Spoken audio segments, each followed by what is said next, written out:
बहुत समय पहले की बात है। दिल्ली पर बादशाह अकबर का शासन था।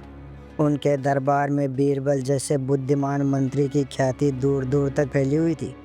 उसी समय दिल्ली से कुछ कोस दूर एक समृद्ध नगर में एक बहुत बड़ा और दानी व्यापारी रहता था, जिसका नाम था सेठ हरिदास। उसका नाम पूरे राज्य में अपने दान, धर्म और विनम्र स्वभाव के कारण प्रसिद्ध था। वर्षों की मेहनत से उसने अपार धन अर्जित किया था और अब वह अपने जीवन का सबसे बड़ा कार्य करना चाहता था, भगवान के नाम पर एक भव्य मंदिर का निर्माण। सेठ हरिदास ने अपने धन से इतना सुंदर मंदिर बनवाया कि उसकी चमक दूर से दिखाई देती थी। सफ़ेद संगमरमर से बने स्तंभ, सोने की जड़ी छतें और मंदिर के द्वार पर नक्काशी ऐसे लगती थी मानो पत्थर भी भक्ति में झूम रहे हो। मंदिर के पूर्ण होने पर नगर में हर्ष की लहर दौड़ गई। दूर दूर से श्रद्धालु आने लगे। हर कोई कहता, ऐसा भव्य मंदिर तो हमने कहीं नहीं देखा। सेठ जी के मन में संतोष था कि उसका धन अब सच्चे कार्य में लग गया। उसने मंदिर में भोजन और ठहरने की व्यवस्था भी करवाई, ताकि कोई भी भक्त भूखा या बेघर ना लौटे। लेकिन जब भीड़ बढ़ी तो जल्द ही एक समस्या सामने आई।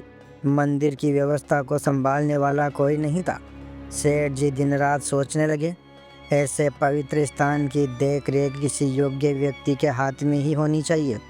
कोई ऐसा जो ईमानदार हो, सेवाभावी हो और भगवान के घर को अपना घर समझे। अगले ही दिन उन्होंने मंदिर के बाहर एक नोटिस लगवाया, मंदिर में प्रबंध की आवश्यकता है, योग्य व्यक्ति ही आवेदन करे। सुबह होते ही दर्जनों लोग सेठ जी के दरवाजे पर लाइन में लग गए। कोई कहता, मैंने कई बड़े स्थानों पर काम किया है, तो कोई अपने कपड़ों और धन का दिखावा करता। सेठ जी हर एक से बात करते, पर अंत में सिर हिला देते, नहीं, यह वह व्यक्ति नहीं जिसे मैं ढूंढ रहा हूँ। लोगों में कानाफूसी शुरू हो गई। सेठ पागल हो गया है, हर किसी को लौटा देता है। लगता है उसे कोई देवता ही चाहिए प्रबंधन के लिए। कुछ तो नाराज होकर सेठ को मूर्ख भी कहने लगे, लेकिन सेठ हरिदास शांत रहे। उनके मन में एक ही बात थी, मुझे योग्य व्यक्ति चाहिए, किसी दिखावेबाज की नहीं। मंदिर की ख्याति और यह अजीब बात जल्द ही दिल्ली दरबार तक पहुंची। अकबर ने दरबार में कहा, बीरबल, सुना है एक सेठ ने मंदिर बनवाया और अब उसे कोई योग्य प्रबंधक नहीं मिल रहा। क्या योग्यता इतनी दुर्लभ हो गई है? बीरबल मुस्कुराते हुए बोले, जहाँ लालच है वहाँ योग्यता नहीं मिलती हुजूर। जो व्यक्ति बिना स्वार्थ के काम करे वही सच में योग्य है। अकबर बोले, तो फिर चलो बीरबल, देखते हैं उस सेठ का मंदिर और उसकी योग्यता की फ़र्क। दोनों ने भेष बदला और अगले ही दिन नगर के उस मंदिर की ओर चल पड़े। जब अकबर और बीरबल मंदिर पहुँचे तो भीड़ देखकर वे दंग रह गए।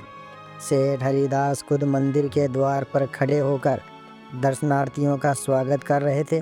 सेठ ने उन्हें देखा और कहा, भाइयों, क्या आप दर्शन के लिए आए हैं या किसी काम से?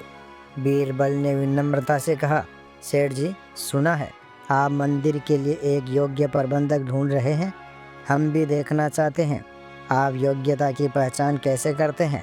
सेठ ने मुस्कुराकर कहा, मित्र, यह काम आसान नहीं है। मैं रोज़ 100 लोगों को लौटाता हूँ, क्योंकि मैं उनके मन को फटता हूँ, न कि उनके चेहरे को। बीरबल बोले, तो आज हम भी देखेंगे आपकी फ़र्क। सेठ ने धीरे से कहा, मैं रोज़ मंदिर के रास्ते में एक ईंट का टुकड़ा रखवाता हूँ। देखना चाहता हूँ कि कौन उस पर ध्यान देता है। कई लोग ठोकर खाकर गिरते हैं, पर कोई उसे हटाता नहीं। आज भी वही ईंट पड़ी है। अकबर ने आश्चर्य से कहा, तो क्या आप उसी से पहचानते हैं कि कौन योग्य है? सेठ बोले, जो व्यक्ति बिना कहे भलाई करे वही सच्चा सेवक होता है। अकबर ने बीरबल की ओर देखा। बीरबल मुस्कुराए, सेठ जी, लगता है आज आपके मंदिर में कोई कहानी जन्म लेने वाली है। सेठ बोले, कहानी नहीं जनाब, आज सच्ची योग्यता सामने आने वाली है। अकबर और बीरबल आम भक्तों के भेष में मंदिर के प्रांगण में घूम रहे थे। सेठ हरिदास पहले से ही अपनी जगह से सब देख रहे थे, हर आने जाने वाले को, हर भक्त के कदमों को। मंदिर का वातावरण बेहद शांत था। लेकिन किसी ने उस रास्ते में पड़ी हुई ईंट के टुकड़े पर ध्यान नहीं दिया। वह ईंट रास्ते के बीच में इस तरह पड़ी थी कि कोई भी व्यक्ति ठोकर खा सकता था। कई लोग गिरे भी, पर किसी ने उठकर उसे हटाने की कोशिश नहीं की। सब ने सिर्फ खुद को झाड़ा और आगे बढ़ गए। दिन चढ़ते चढ़ते एक गरीब लकड़हारा मंदिर में आया। उसके कंधे पर लकड़ियों का गट्ठर था, शरीर पर पुराने कपड़े और माथे पर पसीने की लकीरें। वह धीरे धीरे मंदिर की सीढ़ियाँ चढ़ा, लकड़ियाँ नीचे रखी और हाथ जोड़कर भगवान के सामने झुक गया। हे प्रभु, आज का दिन भी शांति से बीते, मेरे बच्चे भूखे ना सोए, बस इतना वरदान देना। इतना कहकर वह उठने ही वाला था कि उसकी नज़र रास्ते में पड़ी ईंट के टुकड़े पर पड़ी। वह ठिठक गया। अरे, यह ईंट तो किसी के पैर में चुभ जाएगी। वह दौड़ा, पास खड़े एक मजदूर से पावड़ा मांगा और उस जगह की मिट्टी समतल करने लगा। लोग उसे देखकर हंसने लगे। क्या पागल है, भगवान के घर में काम करने आया है क्या? लेकिन लकड़हारा शांत था। भक्त तो हम सब हैं और भगवान का रास्ता साफ रखना हमारा फर्ज है, उसने मुस्कुराते हुए कहा। उसने जब पावड़ा चलाया तो अचानक कुछ चमक उसकी आंखों में पड़ी। वह झुककर देखने लगा। ईंट के नीचे एक सोने की डिबिया छिपी हुई थी। वह चौंक गया, धीरे से डिबिया खोली। उसमें सोने के सिक्के थे। वह हक्का बक्का रह गया। हे भगवान, यह तो बड़ी परीक्षा लगती है, क्या मैं इन्हें रख लूं? पर अगले ही पल उसने सिर हिलाया। नहीं, यह तो मंदिर का धन है, इसे सेठ जी या पुजारी को ही देना चाहिए। वह तुरंत उस डिबिया को लेकर सेठ हरिदास के पास पहुंचा। सेठ जी ने जैसे ही उस गरीब को देखा, मुस्कुराए। बेटा, तुम्हें यह कहाँ मिला? गरीब लकड़हारा बोला। महाराज, मंदिर के रास्ते में यह ईंट का टुकड़ा पड़ा था, मैंने उसे हटाया तो नीचे यह सोने की डिबिया निकली। यह भगवान का धन है, इसलिए आपके पास लेकर आया हूँ। सेठ जी की आंखें चमक उठी।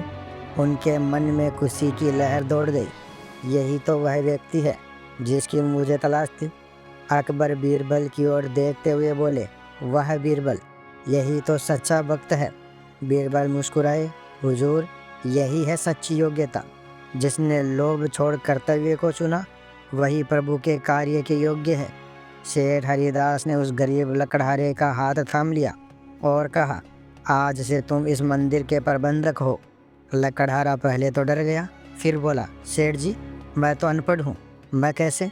सेठ ने कहा, तुम्हारे पास पढ़ाई नहीं, पर नीयत साफ है, वही सबसे बड़ी योग्यता है। अकबर और बीरबल मुस्कुराते हुए वहाँ से जाने लगे, लेकिन कुछ ही कदम चले थे कि सेठ ने पुकारा, भक्तजन रुको, आप दोनों कहाँ जा रहे हैं? आपका चेहरा कहीं देखा सा लगता है। बीरबल ने हंसते हुए अकबर की ओर देखा। हुजूर, अब छिपाने का कोई कारण नहीं। अकबर ने अपनी नकली पगड़ी उतारी और अपना असली स्वरूप दिखाया। भीड़ एकदम सन्न रह गई। महाराज अकबर, सब लोग झुक गए। सेठ हरिदास के भी हाथ कांपने लगे। अकबर ने मुस्कुराकर कहा, सेठ हरिदास, तुमने हमें सिखाया कि सच्चा भक्त मंदिर नहीं बनाता, वह इंसान बनाता है। आज हमने देखा कि योग्यता किताबों में नहीं, कर्मों में होती है। बीरबल बोले, और हमने यह भी देखा कि जो बिना कहे भलाई करे, वही भगवान के सबसे करीब होता है। लकड़हारा भावुक हो गया, उसकी आंखों में आंसू थे। महाराज, मैंने तो बस रास्ता साफ किया, भगवान का घर था, मेरा नहीं।